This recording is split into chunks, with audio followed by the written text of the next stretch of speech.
Hello, welcome everyone. Welcome to our panel discussion on the role of public libraries in local creative economy development. We're excited to have you joining us from across New Mexico today and hope that this is an insightful conversation for you all. I'm Ginny Sterpka, your moderator for today's session. I am the program director for the Libraries as Launchpads initiative at Creative Startups.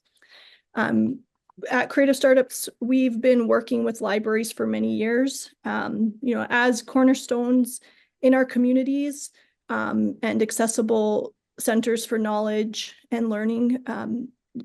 We've partnered with libraries for many years because of that accessibility, because of their ability to connect as trusted resources in their communities. In 2018, we launched the Libraries as Launchpads initiative in partnership with the New Mexico State Library and public and tribal libraries across New Mexico. We have since worked with over 130 libraries and certified 71 entrepreneurship librarians across the US and Canada. Through the training and support that we offer libraries, we really aim to enhance the library's ability to support local entrepreneurs and foster creative economic development in their communities, as well as support more libraries in entering into these roles. Libraries across the country have really been supporting economic development for a long time. This isn't a new thing that they've been working on. They've always been experts at filling gaps in the support services in their communities.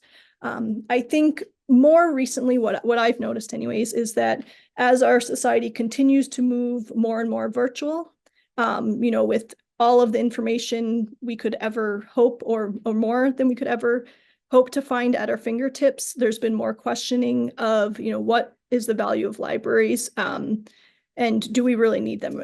And so I think I've been seeing more of this type of initiative being highlighted, more of it being put out there to be common knowledge for the public, because these are things libraries have been doing for a very long time. It's just not what the common conception of the library is.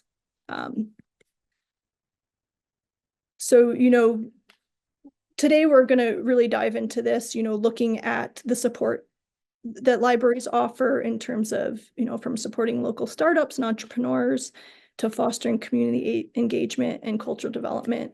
And we have a distinguished panel that includes librarians, library advocates, library leaders who are working on these important initiatives. They will share their insights and visions for how libraries can continue to be vital contributors to the creative economy, and ways that you may be able to support in these initiatives as well. So with us today, we have Eva Jacobson, who is the Senior Librarian of Community Engagement at the Los Alamos County Public Library. She's also a certified entrepreneurship librarian. I'm super excited to have Eva here to share some of the insights she has on how libraries can really engage their communities in these efforts. And one of the things they have been really, really amazing at doing in Los Alamos is collaborating with their local partners to build a really strong support ecosystem. We also have Megan Janicki, who is the Deputy Director of Strategic Initiatives at the American Library Association's Public Policy and Advocacy Office, joining us from DC. She'll provide some examples of how libraries are fostering innovation across the country, sharing some of the things that's being done on a national level to support libraries and advocate for them in these efforts. We also have Eli Guinnee, who is our New Mexico State Librarian, who will discuss some of the things going on here in New Mexico and some of the unique challenges and opportunities we face in our state. And so we invite all of you to participate in this discussion. Feel free to ask questions and share your thoughts in the chat and Q&A. We will have some time at the end of the session, and I'll try to address as many of the questions as possible and have our panelists answer those. So again, thank you for being here, and we will dive in. To start, I'm going to ask each of you, our panelists, to introduce yourselves, share if there's anything else you feel like would be good for our guests to know other than what I've shared about you or your organization.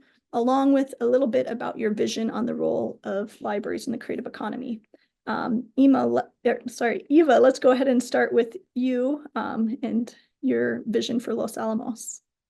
So I think you said Eva and not Eli. Is that correct? I did. I said Eva. Yes. Okay, great. So I'm Eva Jacobson, and I am from the Los Alamos County Library System, and we are located in the northern part of New Mexico.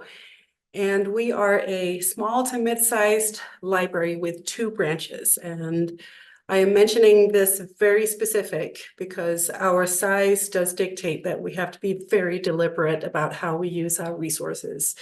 And so our participation and our focus on the topic of economic development has to align very closely with both our mission and our vision and our resources. And so our participation specifically in libraries as Launchpads really hinges on an identified need in our community. Otherwise, we couldn't afford to be here from a staff and a budgetary point of view. So that's going to be the subtext of everything that I'm going to talk about today. Great. Thank you so much, Eva. Megan, could you share a bit about the vision ALA has for national library initiatives? Thanks, Ginny, and hi, everyone. I'm Megan Janicki with ALA's Public Policy and Advocacy Office in Washington, D.C. I had the great honor to be the project manager for our Libraries Build Business initiative, which kicked off in 2020.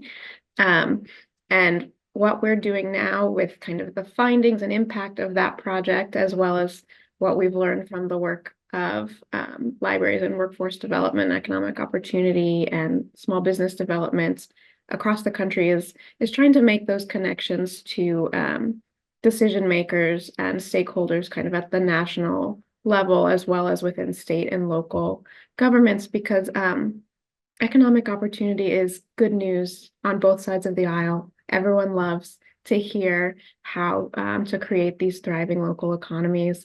So it's a really wonderful talking point for libraries to be able to say that they are involved in creating that, fostering equity in the small business space and innovation, and figuring out ways to make places where people want to live and work. So I really love that aspect of my work, and look forward to talking more about that this afternoon. Great. Thank you so much, Megan. Eli, could you please share a bit about the state's vision? Sure. Thank you, Ginny. I'm Eli Guinnee, State Librarian of New Mexico. I've been working with Ginny for several years now on libraries as Launchpads initiatives. It's gone through several iterations. We've gotten several grants, and as Ginny said at the beginning, we've been able to work with a lot of entrepreneurs, but more importantly, work with librarians to understand what their role can be in supporting entrepreneurs and economic development in their area. I'm also on the Connect New Mexico Broadband Council, and I co-chair the Digital Equity Working Group of the council. So we are very involved in both making sure libraries have broadband infrastructure, but also once they have that broadband infrastructure in place, what sort of opportunities does that open up? Libraries work with communities holistically, and they also work with individuals, but more precisely, they focus on the place where the individual meets the community. And that's where they're really impactful with their local knowledge, meeting local needs, and being able to make the connections with the resources in the communities. Early on, Ginny and I traveled around the state a little bit and talked to some community leaders and librarians. And the thing that always stuck out to me in the early days of libraries as Launchpads was a librarian saying, I'm tired of all of our talented young people moving to Austin to have their, creative career. And, libraries as Launchpads, and the work we do with libraries, in my mind, is always about if someone wants to stay and work where they are, there are so many opportunities now to do that. And if we can empower them to not have to move to Albuquerque, to not have to move to Austin, to stay where they are and be a part of the economic development in their community and live the life they want to live, raise their family where they want to be, then that's an amazing thing. Thank you. Thank you so much, Eli. So I'm going to jump in and ask a few questions of each of you at the end. As I mentioned, we'll try to open it up to some of the questions coming up in the Q&A. And if I see anything pop up that's a follow-up for something I've asked, I'll try to address those right away if I see them in time. So to start, Eva, as a public librarian here in New Mexico, one of the things I know from working with you that you guys have done a really great job at is, assessing the needs of your local community. Could you share a bit about how the Los Alamos Library assesses the needs of your local community and how these insights have been used to design and implement some of the programs and services that you are or are going to be offering for specifically in, entrepreneurship, economic development? Yeah, so 4 or 5 years ago, we had a strategic direction change. And so our library decided that we wanted to turn outward and be a little bit more informed by the specific needs of our community rather than providing all of those fantastic but slightly traditional library services. We wanted to be responding to identified needs in our community, and therefore we adopted a community engagement framework.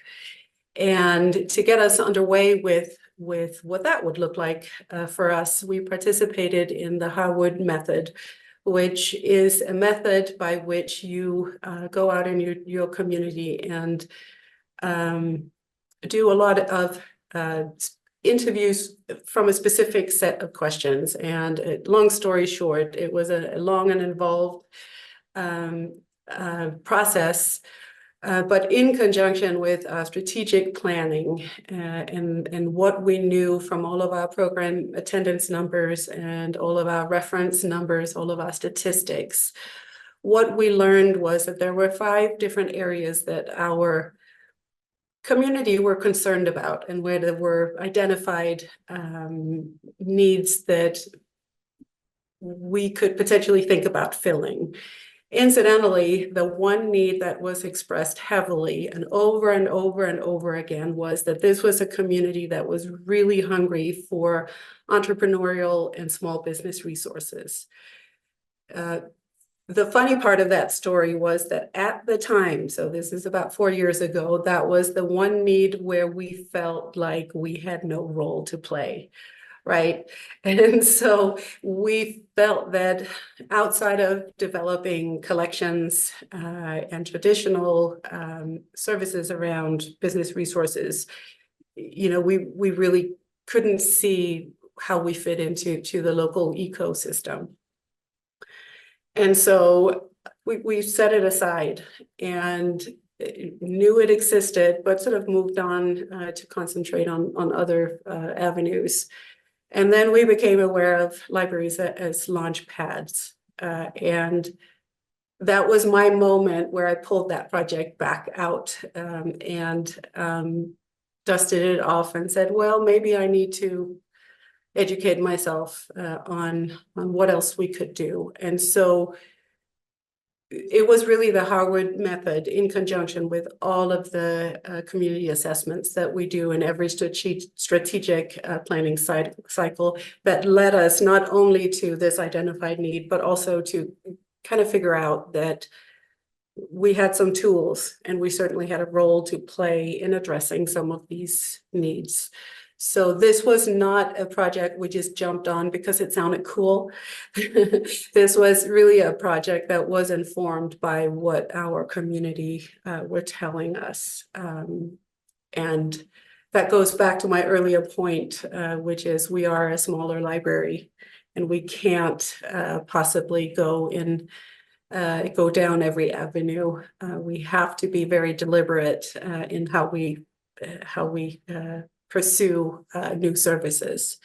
And so it is important to have a good insight into community needs, and be very double down on the community assessment, which I think, that's a process that is cumbersome but incredibly important.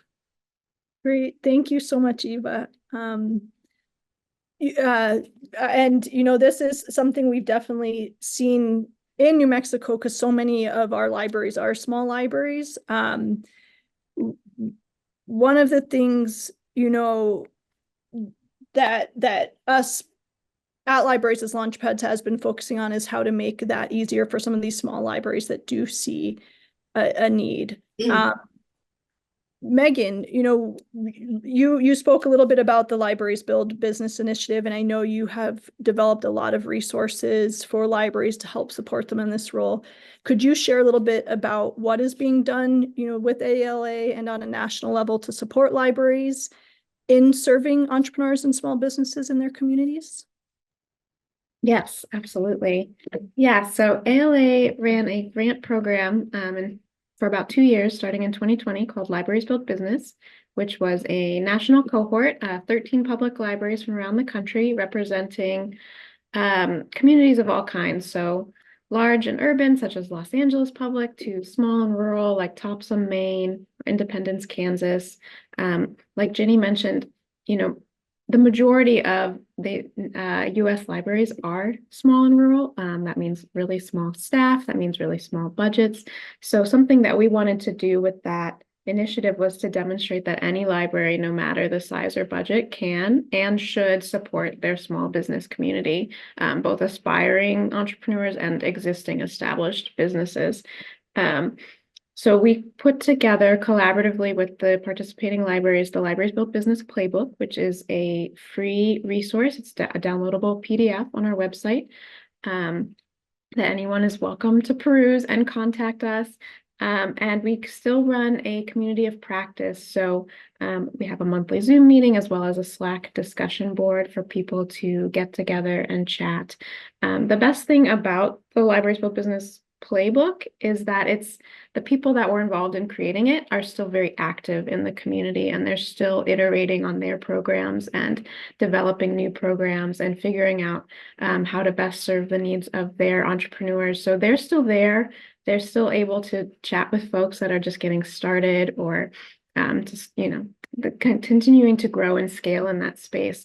So it's a great place to just build some relationships and learn about different ways to get started and plug in. And something we also like to say is that probably, whether a library knows it or not, they already are supporting small business just by simply having an internet connection, public computers, meeting spaces.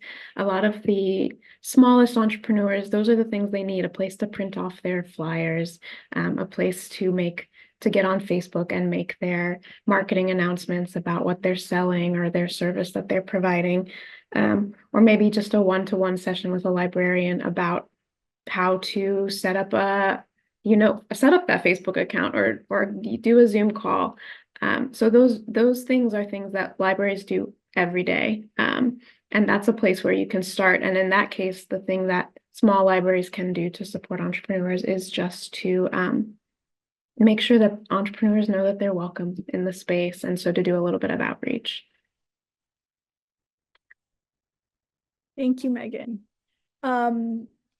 So, since starting to work with libraries, one of the things that I've learned is that every state library interacts with the public libraries in their state totally differently. Some are super, top down in terms of like, we're going to do this program and has libraries do it. Others are kind of totally hands off. Eli, would you share a little bit just about how the state library does interact with libraries locally and ways that you support libraries in the work that they do and some of the initiatives that that you've been able to, you know, bring to libraries and just how that works. So we have a little bit better understanding about how that works in New Mexico. Sure. Sorry about that. Sorry. And just before I talk about that, just a shout out about the Harwood tools that Eva mentioned. You'll find them by Googling ALA turning outward resources. A number of years ago, ALA purchased the Harwood tools, and they're freely available to librarians online. The most simple one is called the Ask exercise. And if all you do is just go out into your community and do the ask exercise as much as possible, it's an amazing use of your time, and it's a great way to engage in the community. And I think what was kind of transformational about the turning outward resources from the ALA was that it seems really simple, but it's very, very important and powerful that we just go and talk to people. And librarians don't always feel very comfortable talking to people. But it's the best thing you can do. The ask exercise and the turning outward resources gives you like the format for it. And it can help to like have a clipboard and have two people doing it and that sort of thing, you know, kind of makes it a little bit easier.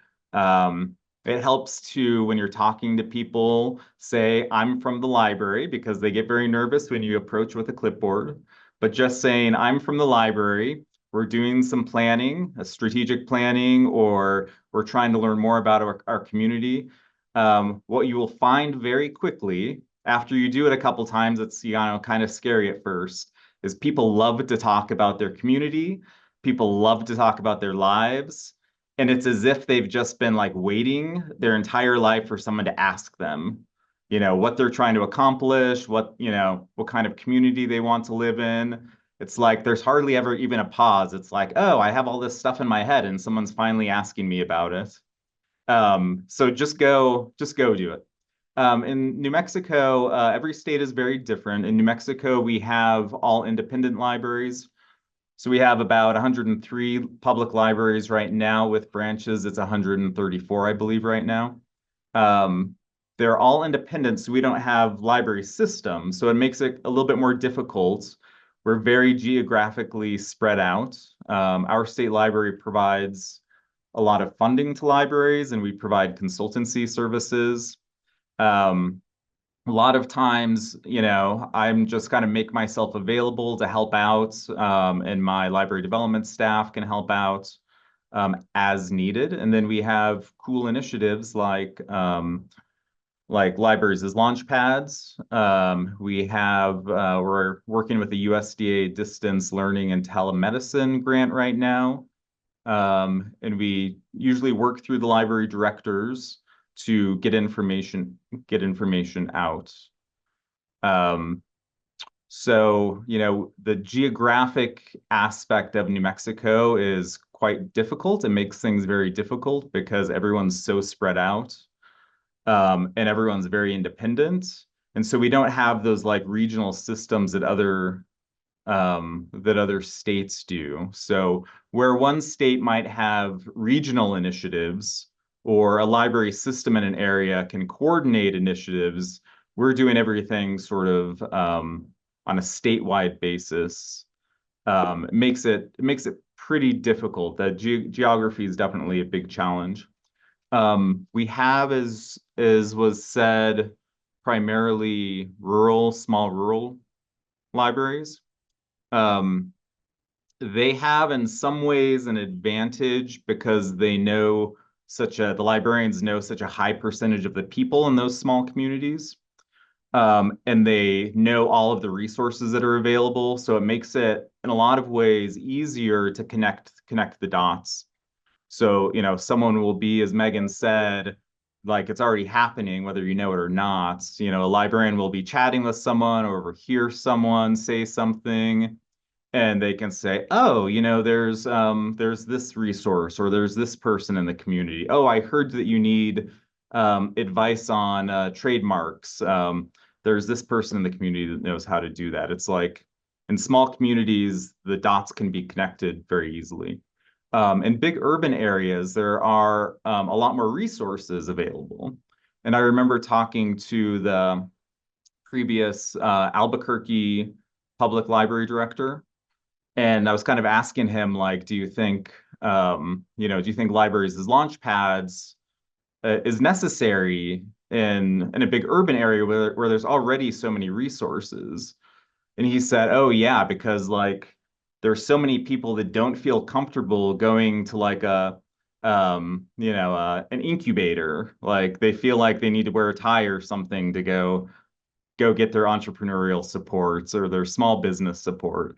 But they're totally comfortable in the library. They can walk in and just start chatting with the librarian. So there's like an issue of comfort and trust where even if the library is not the one providing the direct service, they're the one that's like the librarian is like the entry point to those services. So it really applies to all communities, big and small. Just looking at some of the questions that came in, we recently we purchased and distributed to all of our public libraries a book called South Valley, which two teens in Albuquerque created. It's a series of poems, some of them their own poems, some of them from other people. And we love to support young adult authors, local authors. Please reach out to me, and we can talk more about that for sure. But we love to support authors and literacy, of course. And the other question about libraries as launch pads, collaborating with other entities. We've always been pretty clear with that particular program that we're not trying to compete against anyone. So a lot of what we're doing is community asset mapping and figuring out what the library's role is. So we're not duplicating efforts. We're not trying to compete against what already exists. We're just trying to maximize the impact of those resources and those partners. Thank you. Great. Thank you so much, Eli. And that is a great segue into the next question I have for you, Eva, which is about the collaboration that you've been doing with organizations and other entities within the county. Could you share what some of the strategies that you found most effective in collaborating and some of the collaborations and ideas that have come out of those collaborations in Los Alamos County? Yeah, so Eli's point about don't step into an ecosystem and start duplicating services that already exist. And so that was really important to us initially. And we are working under the county. So my first step was to work with our economic development division in the county to have them help me map out our existing ecosystem and service providers, but also to align with them because they have all of their strategic planning in place. And so for me to just sort of align with them and make sure that they understood what our role was really important initially. And I think that once they kind of understood that was the direction from us to just simply help giving all of the existing services a platform, or for us to serve as that connection point. From there on out, everything was easy and everything fell into place. I think there was initially a little bit of sort of like, what are you guys doing in this part of the county sort of service lineup, right? Like, where does the library fit in here? But once we overcame that, the economic development folks were incredibly helpful in connecting us with all of our other subsequent partners. So the SBDC, the Chamber, our local Main Street, our local Project Y, which is a co-working space, and then from there, really also connecting with entrepreneurs, small business owners in town. So we sort of found our place and aligned with everybody, and that was really the important first step. And we were welcomed in, and because I think that a lot of partners very readily understood that we could give them access to service populations that they were not reaching. And so I would say that we had very little trouble positioning ourselves as a resource for small businesses and entrepreneurship. Thank you, Eva. And you know, like Eva's saying, she has been talking with these other organizations locally to say, you know, what should the library do? How can we fit into this picture that already exists here? And you know, for each library, that's different. From our work, we've seen so many different ideas and initiatives come out of this. So, and as has the library's Build Business initiative that Megan's been working with. Megan, do you have one or two examples that you could share of some of the innovative things libraries around the country have been working on? Sure, absolutely. My favorite topic. And I'll say just what Eva said is so true about you know, getting connected with your local partners. At first it's like, why is the library here? And then quickly becomes like, oh, thank God the library's here. Like they know you can fix things, they know you have access to things. So we really saw that too with a lot of the libraries we worked with. So just a few examples, let me think. So the Richland Public Library in Columbia, South Carolina, they work with primarily, their targets were women or BIPOC entrepreneurs who wanted to start some type of creative or at-home business. So they purchased makerspace equipment. They had a full woodworking studio in their library. One of their libraries has one of those demonstration kitchens, so people could film them making like a cooking class or something.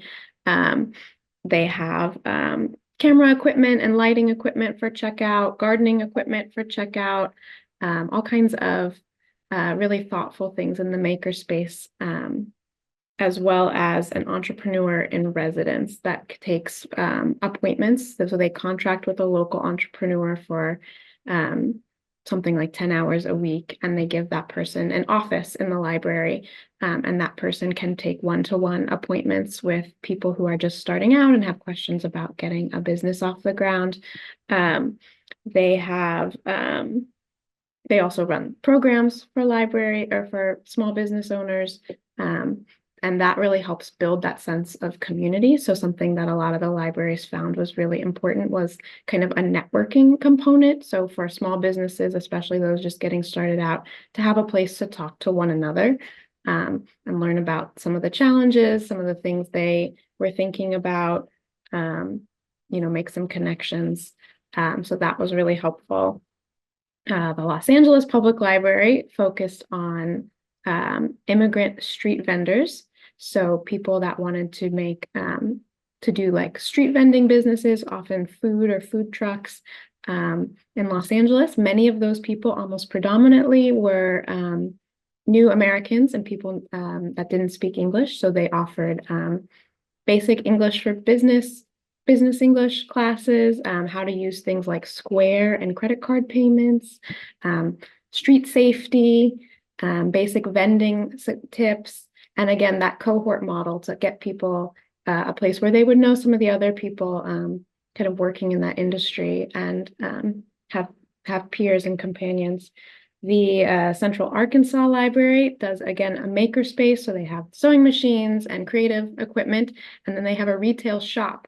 So vendors can have space in the shop, and the only requirement, I believe, in order to sell in their shop is that you volunteer to take a shift as the cashier or the work in the shop during the week. So that's a really, really cool way for people not only to get their wares in front of customers, but also then to practice those business skills of selling, working in a shop, working retail, some of the other retail basics. So I could pause there. I could go on forever, but I'll pause there. But would love to talk more if anyone has any questions, or I'm sure I have an example. Thank you so much, Megan. And it's really cool to hear about some of these really interesting and, different than what people expect coming out of the library programs going on out there. So Eli, we'd love to hear a bit about, some of the innovative programs or initiatives that we have here in New Mexico in our libraries, things coming out of the state library or local libraries that they're working on or have implemented to support economic development. Yeah, and to add to Megan's list, the Rochester Public Library, the Monroe County Public Library in Rochester, New York, has a whole cannabis program. They do workshops and they have a whole website with resources. They've been heavily involved with business support for many years and have really built that up. But that's a really interesting one. And they make available their resources statewide in New York, which is really cool of them. So in New Mexico right now, we're really heavily involved with digital equity stuff at the state library level. So as I mentioned, we're very interested in as broadband infrastructure gets built out, what opportunities does that open up? So we have a project right now where we're going to be sending privacy sound booths to libraries that don't have a privacy space. There's a lot of interest in those. We just built one of our own from a kit. We didn't build it from scratch from Adobe or anything. And those are really popular because they have so many different uses. Telemedicine, of course, but also people taking distance learning courses. Now, you can take a training course in a high-tech, high-skilled, high-paying job from a rural community. And if you've got that broadband infrastructure, you can have a whole high-tech, high-paying career right there in your community. So I think in the future, we want to look at like supporting people who are wanting to build up a business, just as an independent consultant, providing those high-tech creative skills, things like video editing, 3D animation, that sort of thing. We're also have a grant to give every library that needs one a high speed, high quality computer to make sure that every community has not just broadband, but has the computing technology they need to do some of those high-tech careers. Every community is very different in New Mexico, how they approach local support. In the past, we've done that sort of community asset mapping sort of thing. Some libraries do regular programming around just bringing entrepreneurs together. So you'll see like once a month on the first Wednesday of the month, they'll invite small business owners and entrepreneurs to come, and there'll be a little workshop on, from a tax expert or a legal expert, that sort of thing.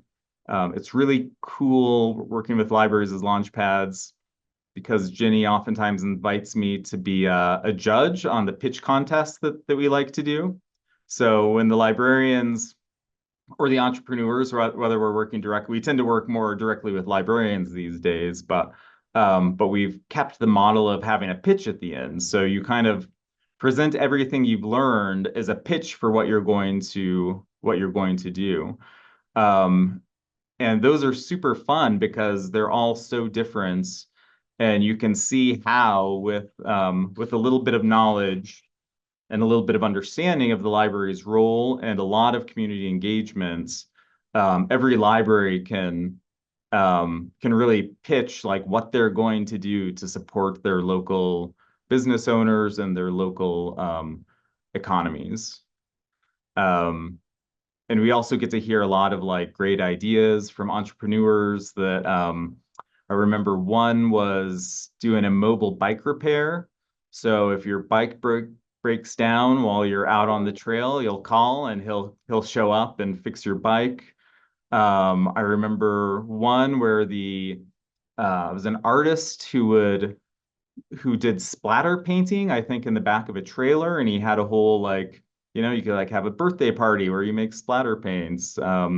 We've had pet clothing companies, a guy who was getting a food truck started on the oil fields for all the oil workers that needed a quick place to grab a bite to eat. We've seen like a whole range of different things. Maker spaces have been popular.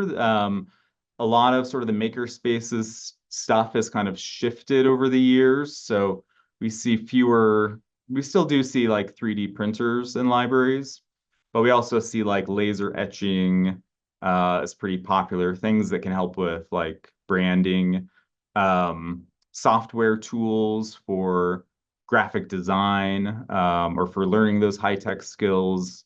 It's really dependent on what the library's capacity is and what the needs of the community are. Great, thank you so much, Eli. Eva, we see how much benefit these programs have to the community. But one of the things we also know is that this can be challenging for libraries to add this other level of support in their libraries and new programs. This goes kind of in line with one of the questions that we have in the Q&A too, which was, specifically to you, which was how do you manage your time? And, this person has spoken with other libraries who know that this type of program is important, but feel like they don't have the capacity. So could you speak a little bit about how you've overcome some of the challenges that you faced, including this time and capacity issue that the library may have run into?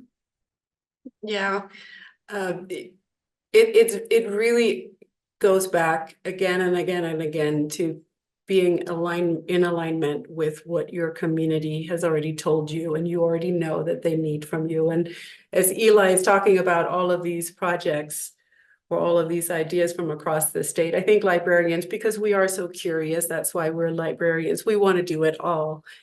And Eli's listing, this is what we've seen, this is what you could, these are all the directions you could go in. And I just always have to rein myself in and be very real about what our specific community is really asking us to do is act as that very first touch point at a very low level of knowledge. And so we're not being asked to do pre-accelerating type services. Like we're being asked to connect information seekers with that very first stepping stone, right? And so whether it's SBDC or it's a chamber or it's permitting or whatever it is, what we're being asked to do is really just make that very first connection and help our potential entrepreneurs and our small businesses find that thread to start pulling on. And so we've dialed it way back from having a lot of fancy ideas of what we could do in the programming vein and we should have an incubator space and it should be shaped like an egg, and like we've had the wildest ideas and we still want to do those, but in managing resources, it always goes back to like really remember what it was that we set out to do and why we set out to do this. And the reason we set out to do anything is that is what we learned our community asked of us. And so be realistic, dial it back, and then do what you know that you can do well. And that would be my really one piece of advice in starting in on this journey. Thank you so much, Eva. So one of the things we've heard multiple times is just that capacity of libraries, and libraries be able to have the time and capacity to carry out these programs and initiatives they do see a need for in their communities. Megan, you're at the Advocacy and Policy Office at American Library Association. Could you share a bit about what you guys are working on in terms of national policy, advocacy, and things that, you know, we as community members may also be able to do in this regard. Yeah, great question. So we have a Libraries Build Business Communications Toolkit. And so that is a toolkit that anyone can use. Library, it's kind of geared towards the library audience, but to talk to small business owners in your community, to talk to potential partners, to talk to other libraries, and to talk to elected officials and decision makers. And so the main thing really is about building relationships and having ongoing positive communication. Like I said earlier, you have common goals already with your local elected officials and decision makers. Is everyone wants to create this place where people want to live and work, the thriving local economy. So just establishing some relationships, inviting elected officials to events, letting them know what libraries are working on. Those are ways to build some positive relationships and to kind of just let people know that libraries are in this space. Ginny mentioned at the beginning that not a lot of people still really don't know that libraries do all of this stuff. So just having those conversations and being a champion for your library as you go. So that's one thing that we're doing. We love telling the good news of how libraries support entrepreneurs and their local community. We've been very involved with the digital equity stuff that Eli mentioned. So we're following all of the Digital Equity Act. That's really important. And there's a lot of ways for libraries to get involved with that. And there's obviously a lot of explicit connections with digital equity, digital literacy, and workforce small business. So that's something that libraries should be involved in at the state level, at the national level. And yeah, I think just the overall of what we think about here at the policy office is just how to make good policies for libraries. So libraries need funding, libraries need staff, libraries need safe places to house their collection and for the staff to work. So those are the kinds of things that we're thinking about in any policy that we're looking at. And like I said, kind of the core of that really does come down to just continuing to have those conversations and to be bringing libraries up and talking about what the library is doing. Thanks so much, Megan. And would love for you to drop, you know, a link to maybe that communication toolkit and some of the work you all have been doing in the chat. I'm sure some people would be interested in checking that out. Eli, I have one more question for you, and then we'll open it up for the Q&A and getting to a few of the questions we have there. So, you know, Megan shared kind of some of the things they're doing at a national level to support libraries and try to get more resources allocated to them. You know, within New Mexico, what are some of the roles you see libraries playing in supporting their local economies, you know, with the specific challenges that we do have here?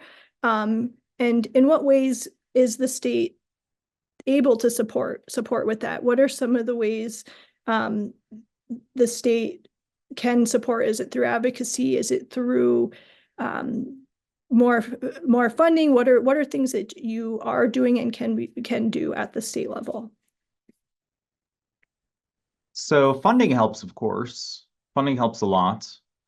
In New Mexico, we now have the Rural Libraries Endowment, which funds about half of our libraries, our smallest libraries. That's sort of, you know, we have a lot of grants the state library gives to libraries, and whenever we can increase that amount, we always try to. So things like the Rural Libraries Endowment can allow for more staffing, purchase of more computers, et cetera. Capacity, I see a question about capacity in the Q&A. Capacity is always an issue with libraries. We always have more stuff that we can and should do than we have time and money. So as librarians, it's really important that we understand those community needs but also are very intentional. And Eva's talked a lot about that, being really intentional with what we do, with what we focus on. With economic development and entrepreneurial support, I think it's important to keep in mind that it doesn't have to be a big, expensive initiative that you're doing. The resources that Megan's talked about, the things that Eva's talked about, you know, don't have to be like super expensive or tax staff time.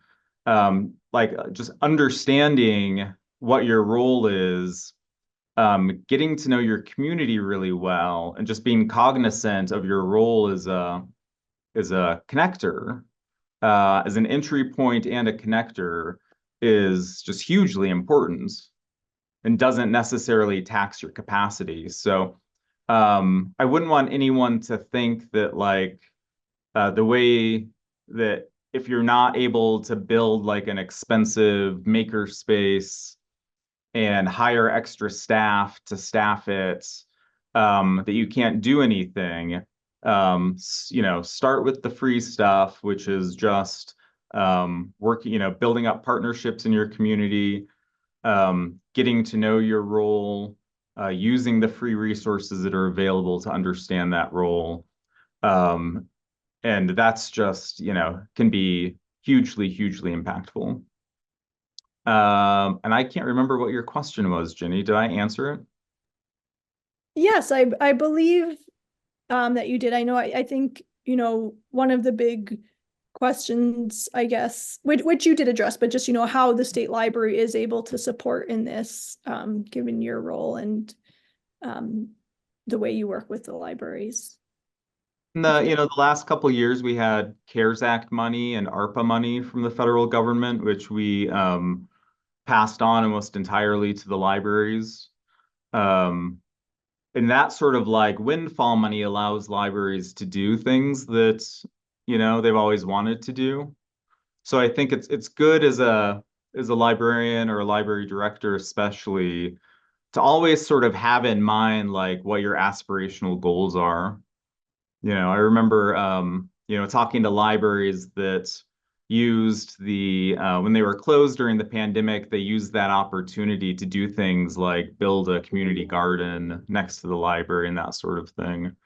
So just always like understand your capacity, be intentional, but also like always have in mind like if a, you know, if a donor donates $20,000 tomorrow, how will I use it? If I'm talking to a foundation about and they, you know, they want to fund us for something, what is the story I can tell about, you know, my aspirational goals along those lines?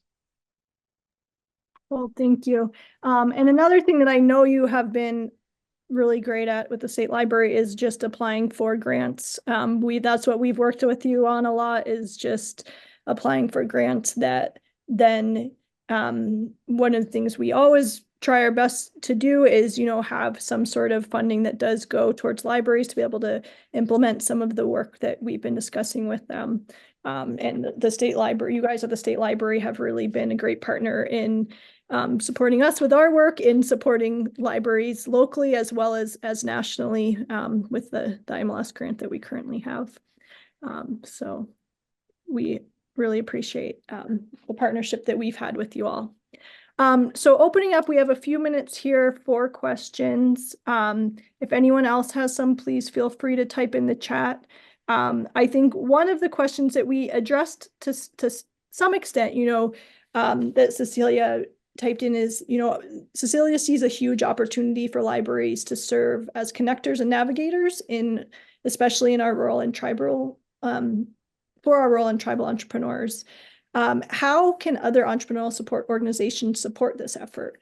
And so I think, you know, we've addressed this a little bit, but do any of the panelists have more that you could add to this?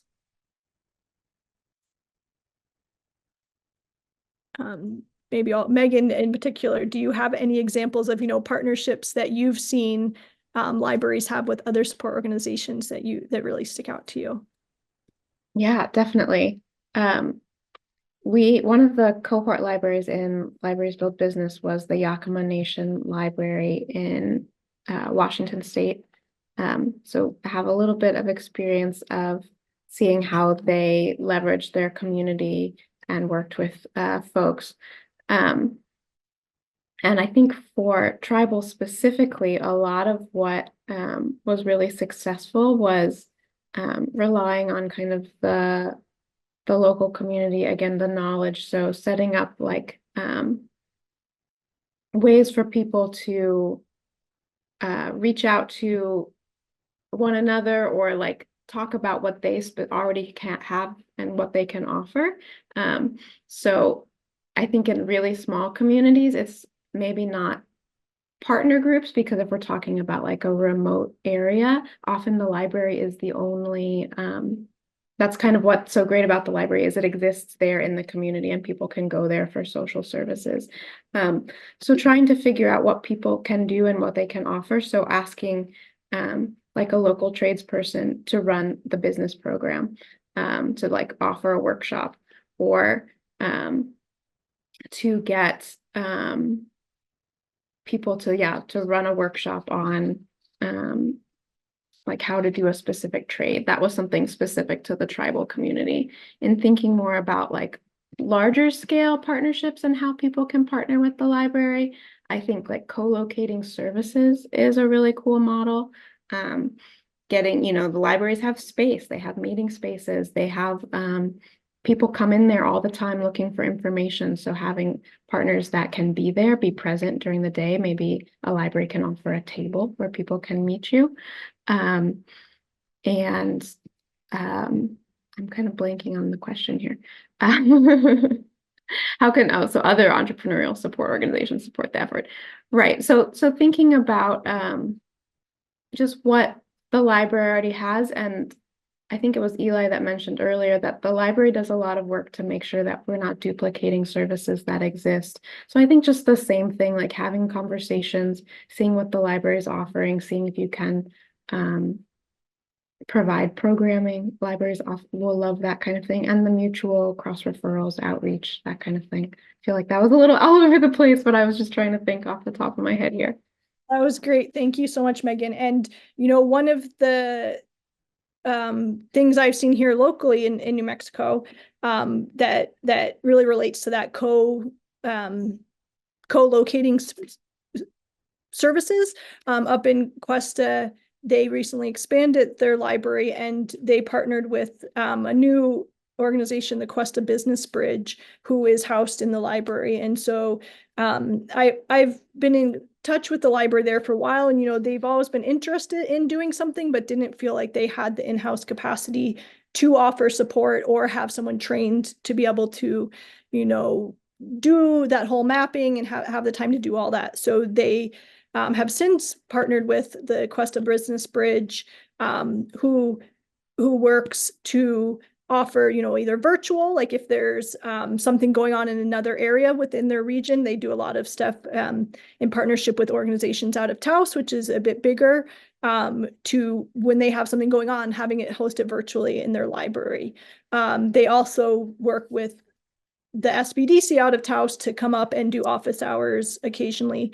And so I think that's one of the ways that these support organizations can support the library is, like Megan said, checking in with them and really understanding what's going on, so that if they're interested and see a need for it, but don't have the capacity, these other organizations can really utilize the library as a location that's accessible and welcoming and trusted by people in the community.